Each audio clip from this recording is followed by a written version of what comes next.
The first gunshot shattered the desert silence like breaking glass, echoing across the sun-baked stretch of Highway 10 just outside Tucson. 8-year-old Maya Torres froze in the back seat of the smoking sedan, her small frame rigid with terror as a second shot punched through the rear windshield, sending fragments of safety glass raining down like deadly hail. Ahead, 3 vehicles, black SUVs with tinted windows, blocked the road, men in tactical gear emerging with weapons drawn, eyes locked on the bullet-riddled car, and the woman slumped over the steering wheel. But Maya didn't scream.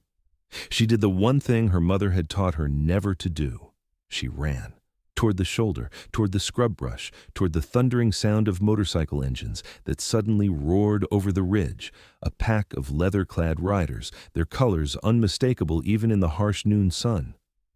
Elena Torres had only seconds of consciousness left, enough to see her daughter disappear into the desert heat, enough to whisper a prayer that someone, anyone, would find her first. The lead rider saw the child before the cartel did.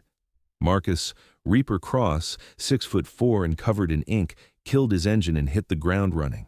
His brothers followed, their bikes forming a wall of chrome and defiance between the shooters and the little girl stumbling through the sand.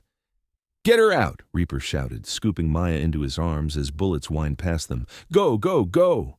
They scattered like ravens, engines screaming, dust clouds obscuring everything.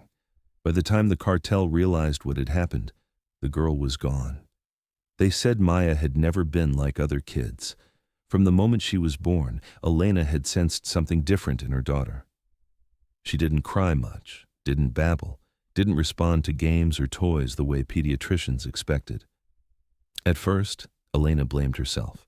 She was a single mother, living in constant fear, running from a past that refused to let her go. Raising a child alone while working double shifts at a Phoenix diner was hard enough. Raising one with a diagnosis of severe selective mutism was something else entirely. Maya rarely spoke, avoided eye contact, and shied away from nearly everyone. But strangest of all was the birthmark, a faint but unmistakable serpent coiled around a rose, etched on her left shoulder blade. Doctors called it a congenital nevus. Elena called it a curse. But that day on Highway 10 changed everything. Reaper brought Maya to the only place he trusted, the Hounds Clubhouse, a sprawling compound on the outskirts of Tucson surrounded by razor wire and watched by men who asked no questions. The club president, a silver-haired veteran named Hank "Ghost" Morrison, took one look at the girl and understood. "Cartel?" he asked. Reaper nodded, still catching his breath. "Los Serpientes. They executed the mother right in front of her." Ghost's jaw tightened. "You know what you just did?" "Yeah." Reaper looked down at Maya, who sat silently on a worn couch, her dark eyes fixed on nothing. "I know." The club had rules. No civilians, no heat, no getting involved in cartel business unless absolutely necessary. But there was another rule, older and unspoken. Protect the innocent, no matter the cost. Maya didn't speak that first night, or the second, or the third. She ate little, slept less, and flinched at every loud sound. The bikers kept their distance, unsure how to navigate a traumatized child in their midst, all except Reaper. He started small, a glass of water left on the table, a blanket draped over her when she fell asleep, a plate of food that appeared without a word. And then one evening, he sat across from her with a sketch pad and a set of colored pencils.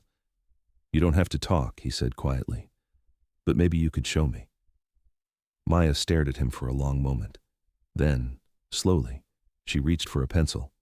She drew a woman with long hair, a car, fire. And then, with careful strokes, she drew a man on a motorcycle with wings on his back. Reaper swallowed hard. "That's me?"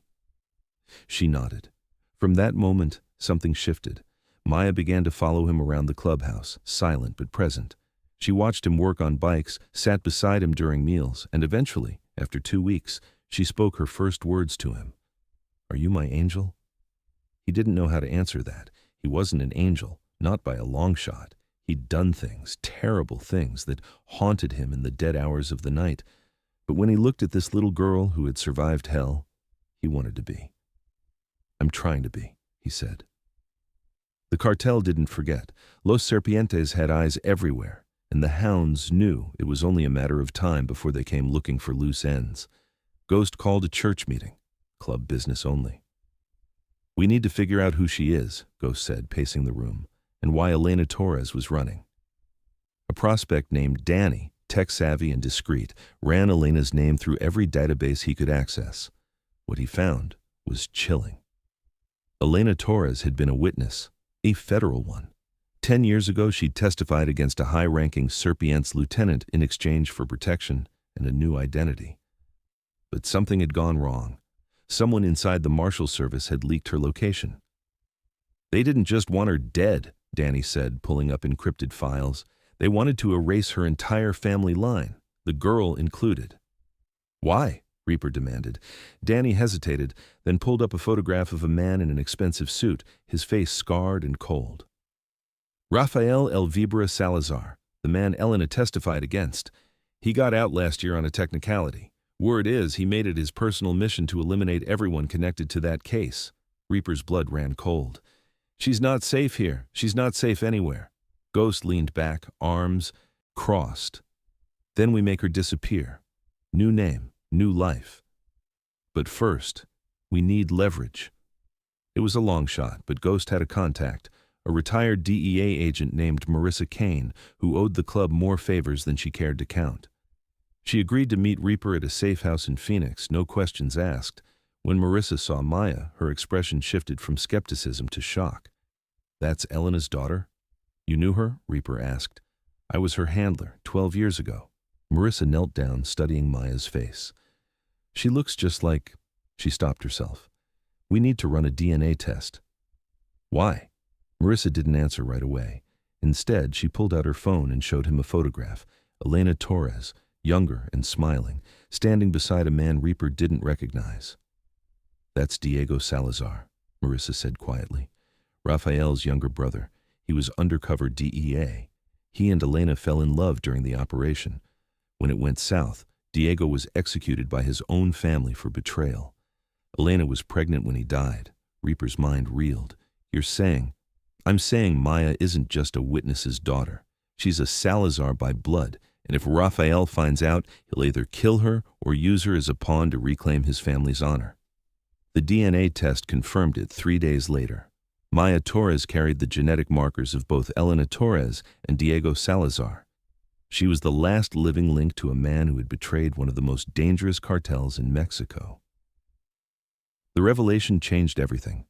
Ghost convened another meeting, this time with Marissa present. "We have 2 options," she said. "1, I put her into witness protection, hope the system doesn't fail her again. 2, you keep her and I make sure Rafael Salazar never finds out she exists." "How?" Reaper asked. Marissa pulled out a file. "I falsify her records, new birth certificate, new identity. She becomes Maya Cross, adopted daughter of a Tucson mechanic with no ties to the Torres family. Meanwhile, I leak information that Maya Torres died in the highway shooting alongside her mother." "And Salazar buys it?" Ghost asked. "He will if we give him a body." Marissa's tone was grim. "I have access to Jane Doe cases. We stage a funeral, closed casket. He'll have people watching, but if we play it right, he'll believe she's gone." Reaper looked at Maya, who sat quietly coloring in the corner, oblivious to the conversation that would determine her fate. "And if he finds out the truth?" "Then we go to war," Ghost said simply. The plan was set in motion. A small private funeral was held for Maya Torres at a cemetery outside Phoenix. Marissa ensured that cartel informants were in attendance, their reports filtered back to Rafael Salazar within hours. Meanwhile, the real Maya was miles away, hidden in the Hound's compound, beginning a new life under a new name. Reaper filed for legal guardianship, a process made easier by Marissa's connections and forged documents. It wasn't perfect. It wasn't clean. But it worked. Over the following months, Maya began to change. She started speaking more, first to Reaper, then to the other club members who treated her like a niece, a little sister, a reminder of something worth protecting. She laughed for the first time at a barbecue, watching the bikers attempt to juggle. She drew constantly, filling notebooks with images of motorcycles, desert sunsets, and the man with wings on his back. But the nightmares never fully left. Some nights, Reaper would wake to find her standing in his doorway, silent tears streaming down her face. He'd scoop her up, carry her to the couch, and stay with her until the fear subsided. "Do you think my mom knew?" she asked one night, her voice small. "Knew what, kiddo?" "That you'd come for me." Reaper's throat tightened. "I think she hoped someone would." A year passed. Then, too, Maya thrived in her new life, attending school, making friends, even joining a youth art program in Tucson. Reaper quit running long-haul smuggling routes and opened a legitimate motorcycle repair shop, Maya often sitting in the garage after school, sketching designs while he worked. But the past never stays buried forever.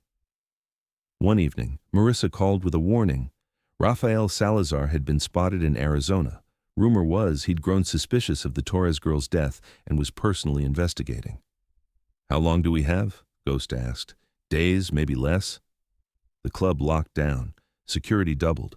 Maya was kept close, never alone, always watched. Reaper taught her how to recognize danger, how to run, how to fight if necessary. She listened with a seriousness beyond her years, the weight of survival etched into every lesson. And then, one sweltering afternoon, Salazar's men came. They didn't attack the compound. They were smarter than that. Instead, they grabbed Maya outside her school, a calculated move meant to draw Reaper out. The call came through on his burner phone, a voice, cold and accented. "You have something that belongs to me.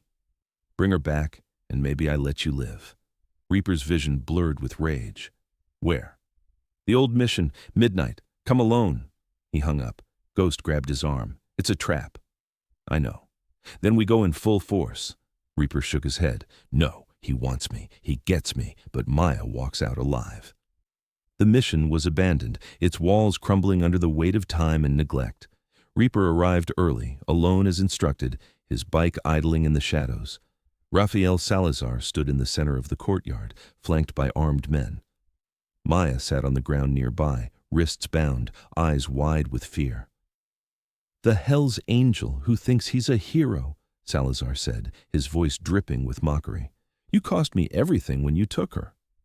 "She's just a kid," Reaper said, stepping forward slowly. "She's a Salazar." Raphael's eyes gleamed with something dark. "My brother's bastard. His betrayal lives in her blood."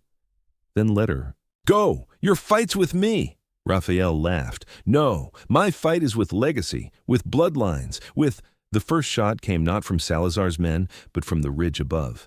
Ghost and the hounds had positioned themselves hours earlier, waiting. Chaos erupted, bullets, shouts, engines roaring to life. Reaper sprinted toward Maya, cutting her bonds and shielding her with his body as the firefight raged. "Hold on to me," he shouted, and she did, wrapping her arms around his neck as he ran. They made it to his bike. Ghost and the others provided cover, their training and loyalty turning the ambush into a retreat for Salazar's men. By the time the dust settled, the cartel was gone, vanished into the desert night. Rafael Salazar was found dead 3 days later in a Nogales hotel room, a single bullet wound to the head. Marissa never confirmed who pulled the trigger, but the message was clear. The Salazar family's vendetta ended that night. Years later, Maya Cross stood at the edge of the Hounds compound, now 18 and preparing to leave for college. Reaper leaned against his bike, arms crossed, watching her with a mixture of pride and bittersweetness. "You sure about this?" he asked.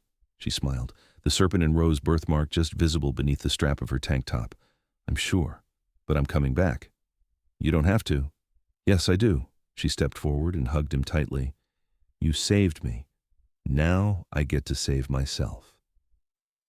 As she drove away, Reaper felt Ghost's hand on his shoulder. "You did good, brother." "We did good," Reaper corrected. Behind them, the clubhouse buzzed with life, laughter, engines, the clatter of tools. It wasn't a perfect place, and they weren't perfect people. But they were family. And sometimes, that's all a lost soul needs to find home. What would you have done in Reaper's place? Would you have stopped? Would you have risked everything? Tell us in the comments below.